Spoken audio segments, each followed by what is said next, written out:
अस्सलाम वालेकुम मेरे प्यारे भाई। अभी मैं पहुंच गया हूं मेन रोड के ऊपर, टूल प्लाज़ा फाजलपुर वाला सामने।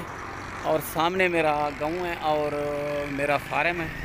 तो बकरे बजनी थे और शहर नहीं लेकर गया, तो भाई को चेक करवा कर दिखाता हूं। तो मेरे भाई ये सादाराबाद में कुछ भी हो सकता है, आप चेक कर लें। ये गंदम खिला रहा हूँ दिखा से।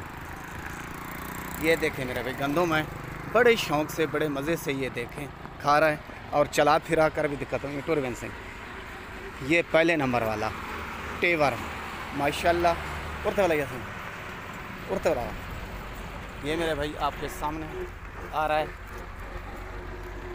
ठीक है ना मेरा भाई। और दूसरा भी दिखाता हूँ, दूसरा दिखा से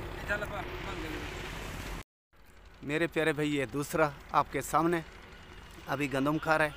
तो छिकी बनी में छिकी उड़ते वाला ये कणक खावा। ये देखिए मेरे भाई आपके सामने ये गंदम खा रहा है।